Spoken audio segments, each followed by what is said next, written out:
I'm so glad that you could join us live or later for this talk about some of the women from history I especially admire or want to highlight. Oh, that song and how women are supposed to be superwoman, but it sure takes a toll, doesn't it? In fact, Gloria Steinem, one of the mothers of the um, feminist movement in the second wave, said superwoman is the adversary of the woman's movement, teaching us that we have to try to do everything.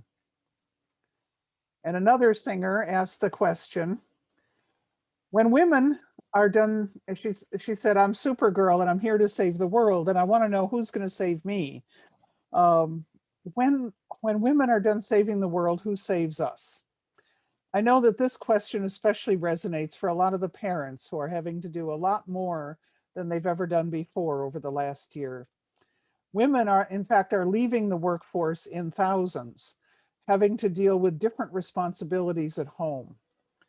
We often have to be superwomen, and being superwoman is not actually a very great way to be, I would say. But we're grateful for some of the women who have been. The National Museum of American History has an interesting online exhibit right now about girlhood, um, and exploring the many expectations and contributions of young women and girls. One of the ways to help shape the adult lives of people who are currently girls and boys is by recognizing some of the women role models who have made a difference.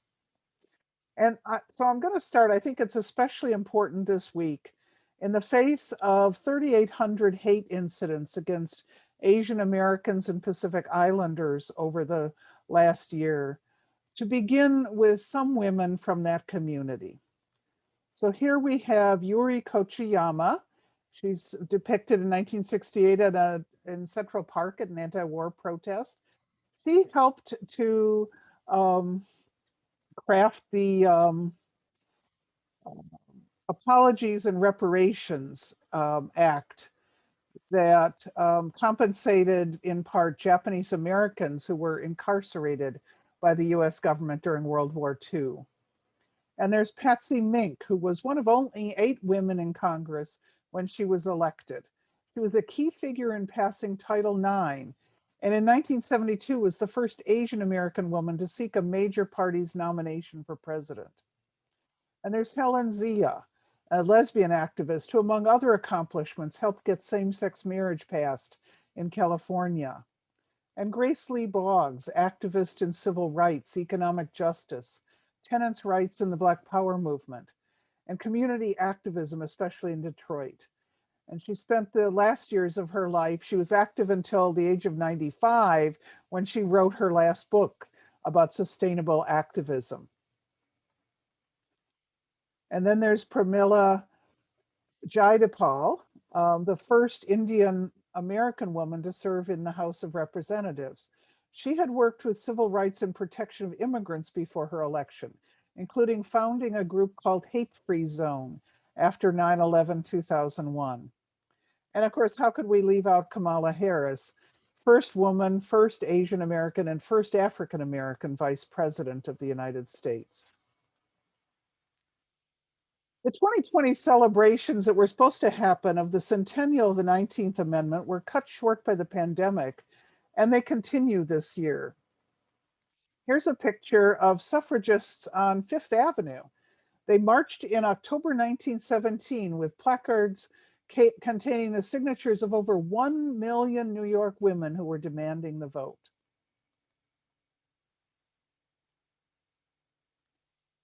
This is one of 4 panels of a display provided by the American Museum of American History focusing on women and the vote. 2,500 of these displays were distributed free to schools, and the images are still available online for those who want to form their own displays. But I want to highlight a little bit from this one. And one is this part, a quote from 1905, Adelia Hunt Logan: "Government of the people, for the people, and by the people is but partially realized so long as woman has no vote." But even after the 19th Amendment was ratified, millions of women remained unable to vote. Puerto Rican women were excluded from the 19th Amendment. All adult women there didn't gain the vote until 1935. Native Americans and Asian immigrant women often couldn't vote because they didn't have citizenship. Native Americans were granted US citizenship in 1924, although some states refused to recognize it for a few more years. And Asian immigrants, we forget this, could not become citizens until 1952. African American voters, especially in the South, faced discriminatory measures meant to keep them from the polls until most of those practices were outlawed legally by the Voting Rights Act of 1965, which unfortunately key provisions of that have now been overturned, and we're seeing a resurgence of vote suppression. And then again, many Latin American and immigrant or indigenous citizens have faced language barriers to voting. So 1920, while legally women got the vote, there were many women who didn't get the vote. There were groups during the suffrage movement, as I've spoken on before, who organized, even though some of them were still excluded for other reasons. Black women organized a number of pro-suffrage clubs to win suffrage for all women, but were not always fully welcomed within the suffrage movement. One of these figures was Ida B. Wells Barnett, one of my favorite women. She was more noted for her anti-lynching speeches and writing than for women's rights. On the cause of working against lynching, she would not be silenced even by death threats and attempts on her life. She was also, though, a suffrage activist. She took part in the 1913 suffrage parade in Washington, D.C. She was the only Black woman who was part of the Illinois contingent in that march. And at the last moment before the march started, the march organizers asked her to march with the segregated Black women's units at the end of the march. She refused. And so instead, she stood by the sidelines. And as the Illinois delegation passed, with the support of the white women in that contingent, she joined the march. She refused to be silent or go to the back. And that battle for African American voters continues. Carrying on the battle to win votes today, one of the major figures is Stacey Abrams of Georgia. Government of the people, for the people, and by the people is but partially realized as long as any person in the US has no vote and no voice in public decisions.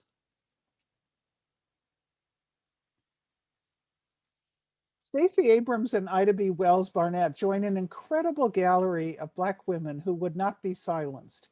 And I may not have included your favorites here, but I included some of mine, including some you know and some you probably don't. Sojourner Truth, who began her life enslaved in New York and became a preacher and speaker. Harriet Tubman, known more for her deed than for her words. Augusta Savage, who was a sculptor during the Harlem Renaissance. Rosa Parks, who was a civil rights organizer well before the famous Montgomery bus incident. Marian Anderson at the 1939 concert at Lincoln Memorial. And these were all some of the women who were not going to be silenced. And I'm glad that somebody else added Angela Davis and some others to our wall together. And another group of women who would not be silenced, despite cultural expectations at the time that women should remain in the home, were women of the settlement house movement and progressive reformers. I noticed that Lillian Wald of New York got onto our wall. She's known both for nursing and for starting a settlement house. The key woman in America who's recognized for settlement house work is Jane Addams. Jane Addams, depicted here as a young woman, was well educated and decided to give herself to a life of service. She rented with her friend, Ellen Gates Starr, an old mansion in Chicago, where the neighborhood had become surrounded by poor people, including many immigrants. And so the building was being used only for storage. It was originally owned by a man named Hull, and so it came to be known as Hull House. So there she is in her prime and in her older years. And there's a picture of Hull House, which grew at its height to a whole collection of buildings over several blocks. And those who were residents at Hull House or who worked there formed a supportive community. So some of the women of Hull House, and this is one of the areas that I've done some research in because Hull House, as you'll hear, played something of a part in my own life. There's Jane Addams, who was the founder and main residence. There was Ellen Gates Starr, who was partner with Jane Addams in founding Hull House. She was less active as time went on and moved away. Sophanista Breckenridge, who was considered one of the main founders of social work. She was a university professor at the University of Chicago School of Social Service Administration. And the women's gym building where I took gym classes in college was named Breckenridge Hall for her. Alice Hamilton was a physician who taught at the Women's Medical School of Northwestern University while she lived at Hull House. She became an expert on industrial medicine and health. And there's Florence Kelly, head of the National Consumers League for 34 years. She worked for protective labor legislation for women and for laws against child labor. She has a connection to our ethical movement. Her life partner was Josephine Goldmark, who was a sister-in-law of Felix Adler. Back to Hull House, Julia Lathrop was an advocate for various social reforms and headed the U.S. Children's Bureau from 1912 to 1921. And Mary Kenney O'Sullivan, who was a labor organizer who helped build connections between Hull House and the labor movement. She helped found the Women's Trade Union League. And Mary McDowell, who was also involved with the Women's Trade Union League and established a settlement house near Chicago's stockyards. And Frances Perkins, a reformer working on labor issues. She was appointed in 1932 as Secretary of Labor by President Roosevelt and was the first woman to hold a US cabinet position. And then there's Edith Abbott, who was a pioneer in social work. She was dean at the University of Chicago School of Social Service Administration. And Grace Abbott, her younger sister, who worked with the Immigrants Protective League in Chicago and served in Washington with the Children's Bureau and worked with the department that enforced child labor laws. Ethel Percy Andrus was a longtime educator in California. After retirement, she founded the American Association of Retired Persons, AARP. And then I don't have an image for her. Neva Boyd, who educated nursery and kindergarten teachers and believed in the importance of play and children's natural curiosity as a basis for learning. And I include her because she was my mother's mentor when my mother was learning social work and recreational social work in particular. When Hull House began, the neighborhood contained quite a mixture of people, from African American to many immigrant groups, to white migrants from the American South.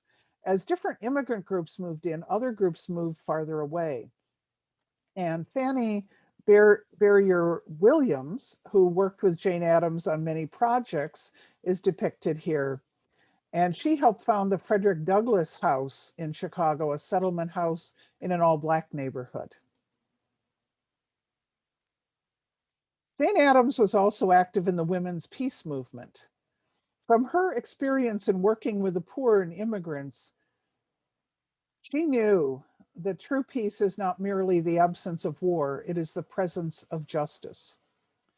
And in 1931, she was the second woman awarded the Nobel Peace Prize for her work in peace, social work, and women's rights. Much more recently, another woman won the Nobel Peace Prize for refusing to be silenced, refusing to be denied an education just because she was a girl. When the whole world is silent, even one voice becomes powerful. Malala in her youth reminds me of another woman who would not be silenced, neither by authority nor by her own struggles at learning to speak in public. And that's Greta Thunberg. And she's depicted here in front of the Swedish parliament holding a school strike for klimatet, which means school strike for the climate, in 2018. Her work inspired millions to protest and act. Here is a picture of the 2019 climate strike in Geneva that she helped to inspire. And that exhibit I mentioned earlier at the American History Museum, these and other actions by young women are also highlighted as part of American girlhood. So after talking about two such recent women who would not be silenced, I want to move to the very other end of history. This is Enheduanna, who was a priestess of Inanna. She was the first woman in history. I'm sorry, I'm going to correct myself. She was the first person in history whose writings we know by the name of the author, the first known writer in history who we know their name.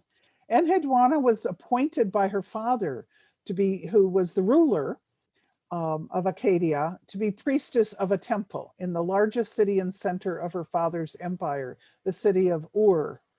In this position, she would also have traveled to other cities in the empire.